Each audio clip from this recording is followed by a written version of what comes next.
नील और सिया एक प्राचीन राजवंश पर रिसर्च कर रहे थे। जयपुर की एक बंद लाइब्रेरी में उन्हें एक पुरानी डायरी मिली। डायरी में लिखा था, हर 50 साल में एक 7वां शख्स चुना जाता है जो सच का दरवाजा खोलता है, बाकियों को मरना पड़ता है। नील को ये सिर्फ मिथक लगा, लेकिन फिर एक एक करके लाइब्रेरी में मौजूद 6 लोगों की मौतें शुरू हो गईं। एक लाइट गिरने से एक की गर्दन कटी मिली, एक जिंदा जल गया। सिया ने डरते हुए कहा, नील, हम ही अब बाकी बचे हैं।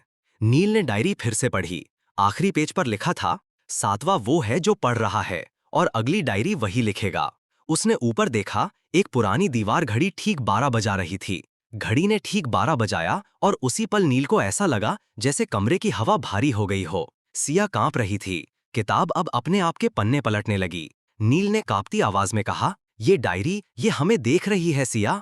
लाइब्रेरी का मुख्य दरवाजा अपने आप बंद हो गया और फिर सब लाइटें चली गईं। 3 मिनट बाद सिया की चीख सुनाई दी। नील ने टॉर्च जलाई। सिया वहां नहीं थी, पर जमीन पर उसका पेंडेंट पड़ा था और पास की दीवार पर खून से लिखा था, अब वो 7वें की जगह नहीं है। नील समझ गया, या तो सिया मारी जा चुकी है या फिर उसे कुछ उठा ले गया। एक छुपी हुई सीढ़ी। नील को किताबों की अलमारी के पीछे एक खामोश सीढ़ी मिली, जैसे किसी ने जानबूझकर छुपा रखी हो। वो नीचे उतरा।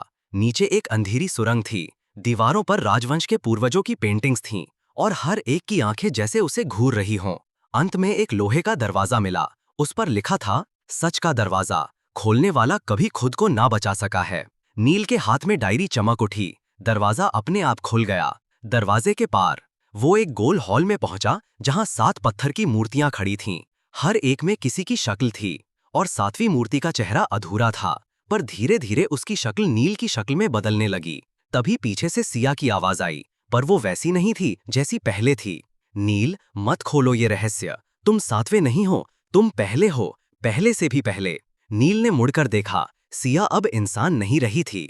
उसकी आंखें सफेद थीं और चेहरा एक अजीब मुस्कान में खिंचा हुआ था। डायरी अब जलने लगी और उस पर लिखा आखिरी शब्द उभरे, जिसने खोजा वही शुरू था। नील इज इक्वल टू लिन, राजवंश के आखिरी वारिस का उल्टा नाम। नील को याद आने लगा, बचपन की एक धुंधली याद, जब उसने ही दरवाजा पहली बार खोला था, पिछले 50 साल पहले। घड़ी फिर से 12 बजा रही थी।